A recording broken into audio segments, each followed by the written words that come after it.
Bienvenido a un nuevo capítulo de Política Podcast. Ingenieros, abogados, más invitados, se las ingenian para responder dudas políticas. Otra producción de Mala Idea. Hola amigos y amigas de País Lobo, Radio Mía, Radio La Mega, Despierta FM y Radio Viva. Soy Rocío Gambra y esto es un nuevo Política Podcast. El día de hoy tenemos por primera vez, se estrena aquí en los micrófonos del Política Podcast al consejero regional Francisco Reyes. ¿Cómo está, consejero? Hola Rocío, felicitaciones por tu experiencia en los podcasts de País Lobo. Sí, ya llevamos, comentábamos antes que alrededor de 2 años ya con este programa y es primera vez que los tenemos en estos micrófonos, así que bienvenido. Y partíamos conversando, voy a partir la conversación como de lo bien amplio, que usted ha tenido la experiencia de ver el funcionamiento del gobierno regional bajo la figura anterior, que era el intendente, y ahora bajo la figura nueva del gobernador regional.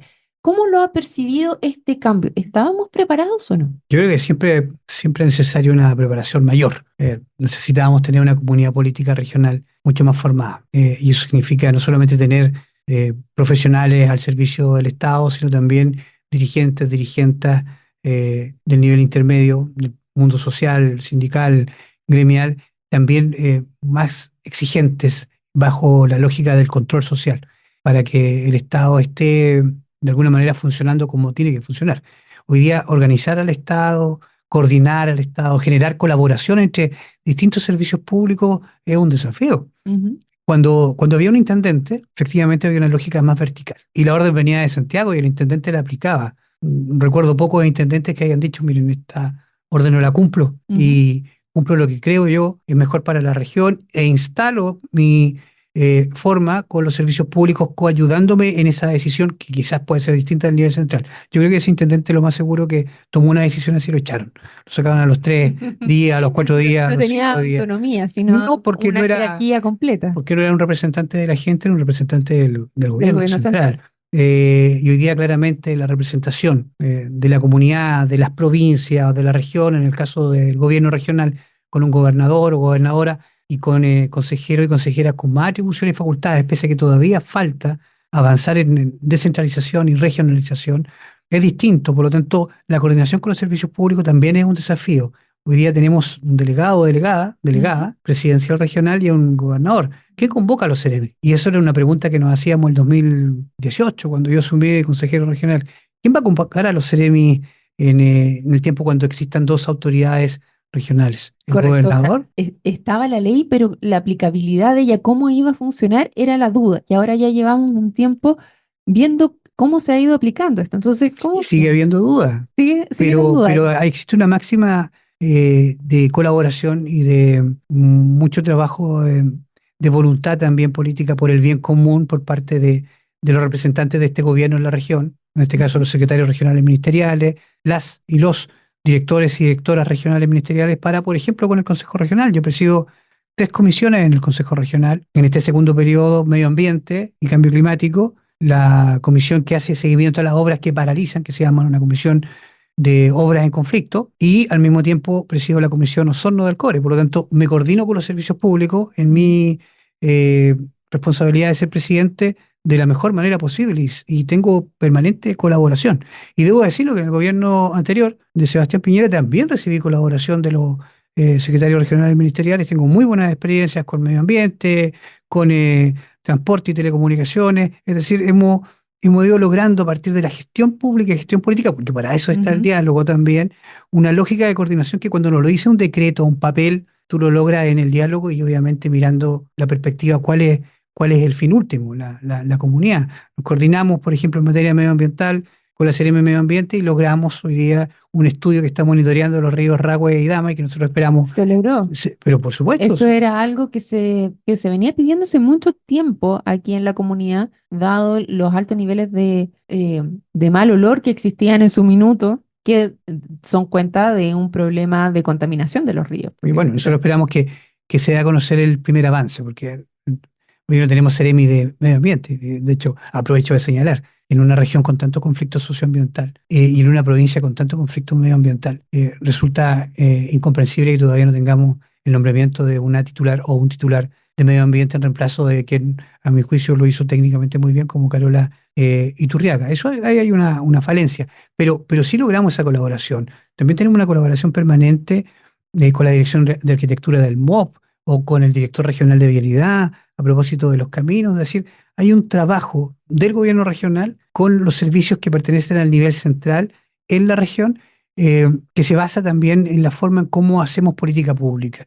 Cuando hay un propósito mayor que es la comunidad y no propósitos individuales o de quién tiene más poder, quién manda a quién, obviamente las cosas resultan. Cuando aparece esa otra lógica de, y bueno, quién convoca, quién logra convocar, quién convoca más, quién es más autoridad que el otro, eh, resulta una discusión bien infructuosa que para la gente no le hace ningún sentido. Y ahí entonces, ¿qué es lo que faltaría para poder, qué estamos al debe todavía para que quede con esta autonomía y que sigamos caminando hacia la regionalización, hacia la toma de decisiones desde la región con esta mirada regional enfocada principalmente en las personas y no en las ansias de poder de algunos? Mira, había un amigo Ujú. académico de la universidad que me señalaba el otro día, dejen de hablar de descentralización, hablen de regionalización. La descentralización como que de alguna manera quedó al debe con todo lo que pasó el año pasado a propósito del caso Convenios, que dio cuenta de una forma que tuvieron las regiones y que tenían las regiones de administrar los recursos y no necesariamente de gestionar los recursos Ok. adecuadamente. Entonces,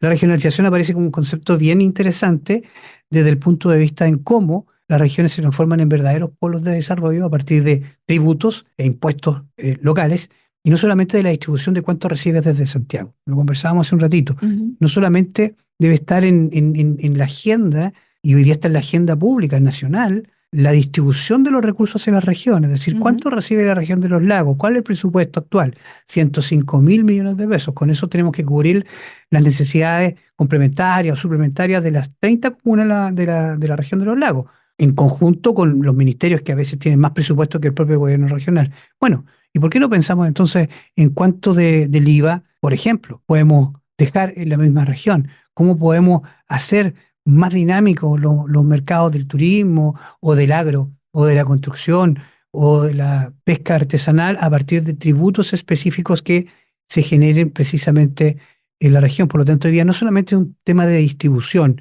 lo aprendí de un gran profesor de la Austral, que aprovecho de saludar, Egon Montesino, sino también de cuánto tú recaudas.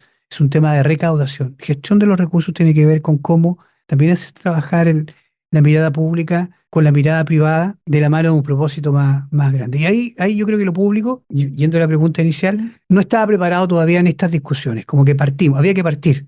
Mm. Estábamos al día de 30, 40, 50 años, se venía hablando de esto. Partimos, pero faltaba una mirada de reflexión de cómo el nivel central sabíamos iba a resistir muchísimo, despegarse, desprenderse de poder, y el nivel regional de qué manera se preparaba para asumirlo con buenas decisiones y no con las decisiones, en algunos casos malas, que se tomaron a partir de desconocimiento, exceso de confianza, otra mitología, un poco trámites un poco añejos para la gestión pública moderna. Sí, es bien interesante esto de llevar a las autoridades también a tomar este training, de hacerse cargo de las decisiones también, porque recordemos antes, los consejeros regionales también eran designados, no eran electos. Eso también es uno de los cambios que se hizo inicialmente y ahora tenemos al gobernador regional electo que cada vez tendría que ir teniendo más poder y En ajustando ese su tiempo poder. yo era un lolito, yo Un no, Lolito. no, no, ni pensaba estar en esto.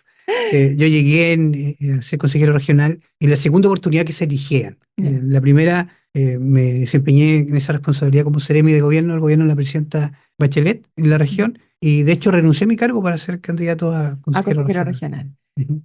Entonces, vámonos ahora a algo más específico, que es una de las comisiones que usted está presidiendo, ya que es un tema bien relevante que lo hemos tocado otras veces aquí en el Política Podcast, también referente a aquellas obras que quedan en abandono o que la empresa se declara en quiebra. Usted me decía, estoy en esta comisión donde vemos a nivel regional. ¿Cómo estamos a nivel regional respecto a estas obras en abandono? ¿Son muchas? Hartas, pero también hemos retomado hartas. Mira, el Ya. viernes, para aterrizarlo a lo local, ¿Viernes cuánto estamos hablando? el pasado viernes, ¿Ya? eh, ¿8? no, Sí, que tuvieron el camión. Ujú, el pasado viernes, ujú. porque esto es atemporal, me comentas. Entonces, Sí, hoy viernes ya. estuvimos en 15, Población ok. Carlos Conde de Revuelto, viendo la paralización y la liquidación de una cancha que se transforma en un foco de inseguridad Carlos Conde.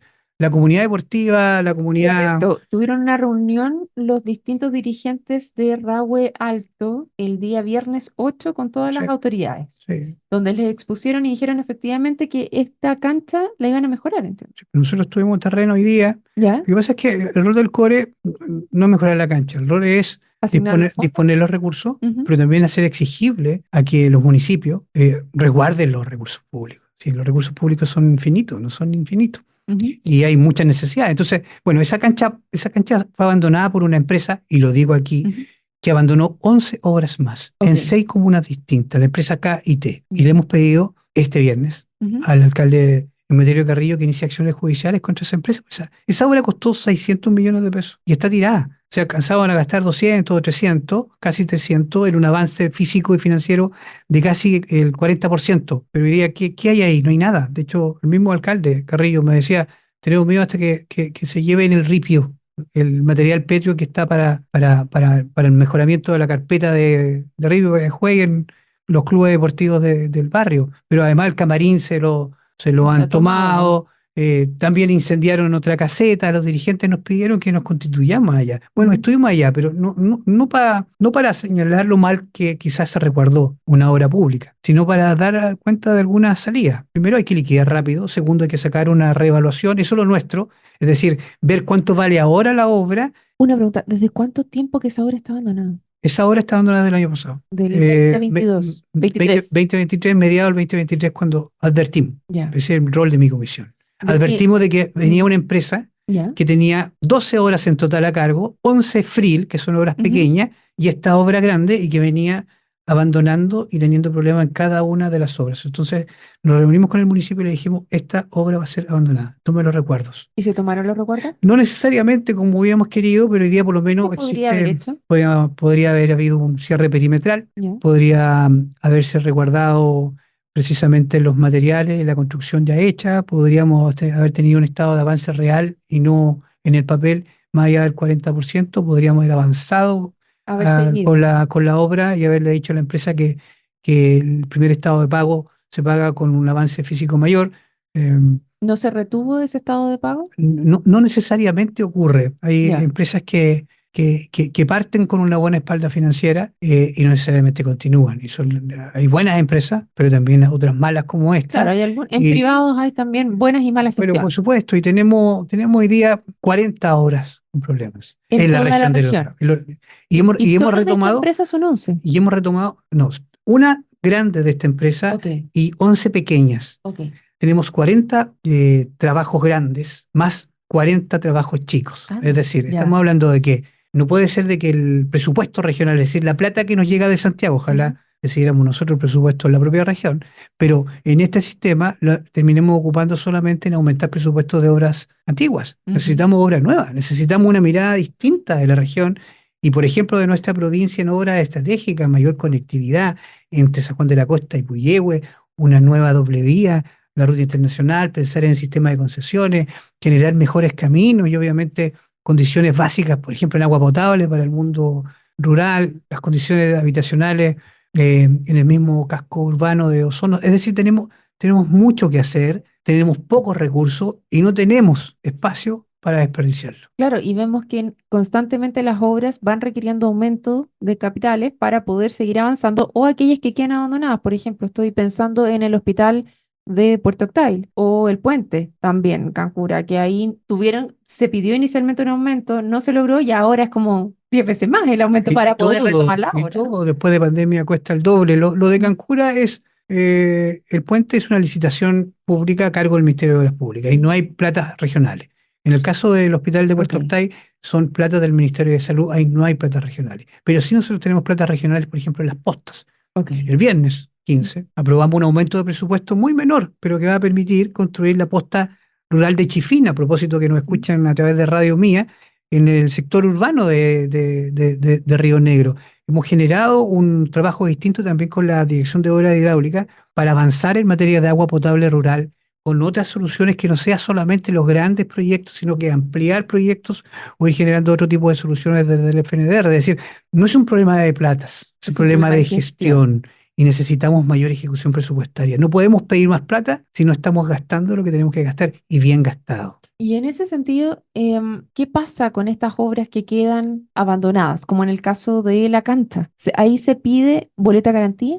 ¿Existía efectivamente una boleta Sí, garantía? se cobra la boleta de garantía y con eso se le paga a los trabajadores, que es lo mínimo que nosotros hemos pedido, por ejemplo, en el caso del Liceo Carmela Carvajal de Prat. ¿Qué pasó ahí? Porque la boleta, ya que me toca ese tema, me lo trae usted y no le pregunto yo. La boleta garantía la cobra el gobierno regional, pero no se ha pagado en un año y medio el fin del contrato a los trabajadores. Sí, es que hay una discusión, lo conversaba con el dirigente vocero de los trabajadores, Ujú, don José Sandoval, me escribí ayer, de hecho. Nosotros hemos pedido de que para retomar el Carmela Carvajal, ujú. aumentar el presupuesto, que lo más seguro es que eso va a costar mucho más y estamos disponibles para hacerlo y vamos a empujar para hacerlo, por lo menos por mientras yo sea consejero regional, vamos a empujar para que el Carmela Carvajal se termine, así como también la cancha de Carlos Condel. Lo que se requiere ahí es primero que se reevalúe el proyecto, Ujú. luego que aumente el presupuesto de acuerdo a las actuales condiciones, pero que se resguarden los recursos públicos sobre boletas de garantía que se le hagan exigibles a las empresas. Lo que pasó con el Liceo Carmela Carvajal es que se resguardó efectivamente Ujú. Con una boleta con la garantía. boleta de garantía. Y el gobierno regional lo que está haciendo es ser codeudor solidario de la quiebra de la empresa, del abandono de la empresa. Si quien quedó debiéndole a los trabajadores es En la la empresa empresa, Baker. pero no se ocupan esos mismos fondos de Y la boleta entonces, garantía para y pagarle a los entonces lo que hemos trabajadores. pedido es que se ocupe rápido eso y que no siga aumentando la deuda con los trabajadores. Una condición mínima para partir una obra emblemática como esta es que al menos quedemos al día con Con los la anterior. trabajadores y con la anterior y partamos de cero, pero partamos bien. Y esa discusión la tenemos entre el municipio, el gobierno regional, hay una discusión jurídica, hay juicio, se partió con pagos, hay otros pendientes y en eso estamos. Hay una interpretación jurídica por parte del gobierno regional respecto a esto, hay una interpretación jurídica por parte del municipio y hay una interpretación jurídica por parte del defensor o defensora de los trabajadores. Pero a nosotros nos parece de todo lógico, y así lo hemos planteado como consejero, yo presidiendo la comisión, que no podemos aumentar presupuestos ni aprobar nuevos presupuestos si no tenemos pagado lo que corresponde a los trabajadores. Me sigue entrando la duda, ¿por qué no se le ha pagado directamente si estaba en abandono? ¿Qué interpretación jurídica distinta tiene el gobierno regional Porque para no pagar a los trabajadores? pueden darse varios detalles. Yo he preguntado lo mismo que tú. Ya, ya no, Recién. no te están- Pero sí, he preguntado lo mismo. A ver, respuesta es que en el listado de trabajadores haya habido alguno que, no sé, que no haya trabajado los días que está diciendo que trabajó. Dos, que la demanda sea contra la empresa y codeudor solidario contra el municipio y no contra el gobierno regional. Tres, que las instituciones públicas tienen el deber jurídico, con su personalidad jurídica, de resguardar los recursos públicos hasta el último minuto. Por lo tanto, pueden resistir hasta el último minuto, poner subterfugio o, de alguna manera, también contraargumentación a un fallo inicial o un fallo en segunda instancia. Y eso es parte de la discusión. Si uno le explica eso a un trabajador, va a decir, ¿sabe qué, consejero? No me interesa su explicación, a mí me interesa que me paguen, Ya, yo como, pero yo debo darla. claro, en mi caso, que me interesa poder entender bien el buen uso de los recursos públicos, prolongar a una persona mientras no termine de pagar las cotizaciones y cerrarlo, llevamos pagando 18 meses más. Pues Estamos todos pagando. nosotros estamos pagando 18 Así meses más es, porque así esa, es. esa es la ley, ¿qué interpretación Bueno, cabe? Entonces, si bueno, se esa es supone que la, está la boleta de garantía para hacer los pagos de las obras que quedan abandonadas, como en este caso, para eso está, y se paga inmediatamente a los trabajadores. sí, esa es la Entonces, pelea que he ya, venido dando un año, uno, yo me rasco la y cabeza se ha nomás. avanzado, y yo también me la rasco y digo, pucha, que hay cosas de sentido común, Mm, que a veces la administración pública debería tomarlas como parte de criterios comunes, y no siempre ocurre. claro, eso es. Aprovecho de enviar un mensaje ahí, porque yo sé que nos ven, al gobierno regional y al municipio. Hay que ponerse de acuerdo rápido, pagar a los trabajadores, dejar de prolongar esto y retomar rápido la obra. La gente, la comunidad educativa está esperando retomar y obviamente planes de mitigación distintos a los que hasta el momento conocemos. Claro, porque ¿cuál es el sentido que tengamos otro mes más que estemos agarrados del moño diciendo, no, es que en realidad no tengo que venga la policía para que yo le muestre que pagué? Oiga, si esto es súper simple, si los privados también lo tienen que hacer. Si la obra se da por finalizada, para poder despedirlo tienen que pagar todo. Y para eso están las platas de la boleta de garantía. Ya, Creo lo mismo que tú. estamos en la, estamos en la Estoy misma. en la misma sintonía. El tema yo lo represento en el nivel político y a veces eso Sí, genera ciertas contrariedades, interpretaciones, pero y si tú no lo se planteas desde el punto de devuelve. vista comunicacional y a mí me parece el todo lógico que hay que plantearlo y exigirlo. Y ese es el control social sobre el cual ¿Qué hay que hacer yo correctamente? planteo necesario en la región. Mm.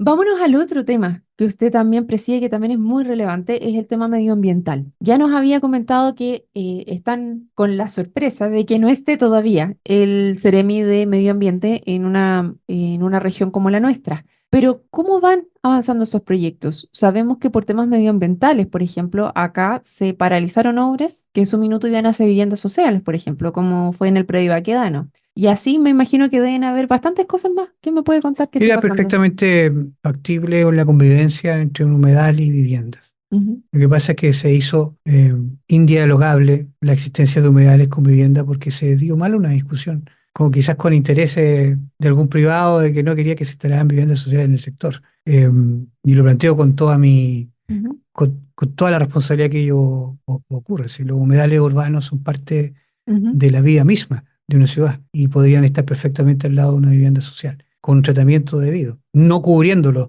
no poniéndole rellenos, sino involucrándolo en el concepto de vida y de buen vivir. Pero más allá de eso, nosotros lo que tenemos es un problema permanente socioambiental respecto a cómo nos organizamos como ciudad, como territorio, como provincia, a propósito también del mundo rural. Falta un ordenamiento territorial claro respecto a los usos de los espacios y también de los usos urbanos a propósito de nuestro plano regulador. Y eso hace que tengamos empresas contaminando en la norma, es decir, autorizadamente o por ley, en norma contaminando el río Ragua y el río Damas. En ninguna ciudad, yo no conozco ninguna ciudad donde haya un frigorífico en medio de la ciudad que descargue también en norma al río Ragua. No conozco ninguna ciudad que descargue en el caso de Guato, al río Damas y que el río Damas esté moribundo y siga habiendo descarga. Y en estos días donde ya comienza a terminarse el verano, eso pasa, pero muy desapercibido. Bueno, yo le comenté antes de que yo trabajé en una empresa, creo, de tratamiento de aguas residuales, y efectivamente existe la tecnología para poder hacerlo y estar en norma y que pueden estar en muy buena norma, mejores que en otros casos, pero tiene que haber ahí una fiscalización para que efectivamente esto se haga cargo y no tengamos problemas como con sanitarias también, que de repente hacen esta mezcla entre aguas lluvia versus aguas de residuos domésticos que Así también es. hacen descargas o incluso viviendas también que no están bien estandarizadas, que no están en el alcantarillado a pesar de que debieran estar y que también llegan hacia el río. Entonces existen múltiples puntos de descarga y el tema es cómo lo estamos abordando como ciudad. Mira, a mí me parece que no lo estamos abordando bien. Mm, Yo creo que más allá de que hayamos logrado este estudio, un estudio, eso no es la panacea, eso no va a solucionar nada, porque nos va a permitir en el futuro de mediano plazo construir una norma de protección a los ríos Ragüe y Damas. Pero tenemos descargas domiciliarias permanentes, es decir, también hay 70 casas que descargan directamente al río. su evacuación diaria directamente al río Damas. Tenemos una cantidad de descargas industriales que son permanentes, que son diarias, que la ha denunciado y en buena hora la Red Ambiental Ciudadana a través Ellos de cumplen Ricardo Becerra, cumplen un un rol tremendo rol fundamental. acá en la Y comuna. por otro lado, y también hay que decirlo, hay industrias que están funcionando dentro de la ciudad, que no debieran estar dentro de la ciudad, y que no debieran aplicar el chantaje de que o nos vamos fuera de la ciudad y nos vamos, o mejoramos nuestros estándares y seguimos funcionando fuera de la ciudad. Si para eso existe un plano regulador que debe actualizarse y estandarizarse precisamente como una ciudad moderna. Osorno es la ciudad intermedia más importante de la región de los lagos, luego de Puerto Montt, Osorno en población, pero al mismo tiempo en perspectiva de desarrollo. Y en ese sentido, lo que necesitamos es buen vivir para todos, no solamente para un grupo o para algunos segmentos que no sufren este tipo de situaciones, por ejemplo, que estar cerca de los ríos o tener problemas con un vertedero que está muy cerquita de la ciudad y que no existe hoy día una mirada un poquito más amplia O sea, falta una respecto. buena planificación local, Sí, de todas maneras. Y eso, usted me comentaba que habíamos hablado con Rodrigo en su minuto, con Rodrigo Wainwright, ex Core también. bueno, Cuando sí, hablamos de eso, justamente también hablamos del plan regulador, no solamente urbano, sino el interurbano, cuando hablamos de entre claro, ciudades. claro. Y eso es algo que también debiera ser llevado adelante a nivel provincial, a nivel regional, para que se produzca un ordenamiento territorial no solamente en la industria, sino otra cosa que hablábamos, lamentablemente nos queda muy poquito, pero la planificación de las casas y las parcelaciones, que fue algo que me dijo, aquí tenemos debate. Así No, que, es que tenemos debate con Rodrigo, porque él lo pone problema en las parcelaciones y yo creo que sí, tenemos problemas con las parcelaciones. Lo de Puerto Octay, que es una ruta saturada, yo escucho a los vecinos, me reúno con ellos viene una ruta saturada por las parcelaciones, además de la degradación del suelo agrícola, hoy día destinado a vivienda, la sobresaturación, porque hay una suerte de no regulación, salvo lo que ha hecho el Ministerio de Agricultura, es un tema debatible y lo hemos conversado, y ahí hemos tenido claras diferencias con el ex colega, siendo un muy buen amigo y contertulio en este tipo de cosas. Y por otro lado, la falta de planificación tiene que estar a todo nivel, en el nivel comunal, en el nivel regional, en el fondo en los gobiernos subnacionales y en el gobierno central. Si existe esa coordinación, esa lógica de nexo para la planificación, vamos a tener claramente un buen vivir. La inversión está, los recursos existen. Si lo que nos falta quizás es generar una gestión de esos recursos para darle prioridad a las cosas sobre las cuales todavía hay brechas. No podemos tener todavía una cantidad importante de familias, más de 40.000 personas, recibiendo agua potable a través de camiones Argi. Otros abasteciéndose a través de pozos Noria.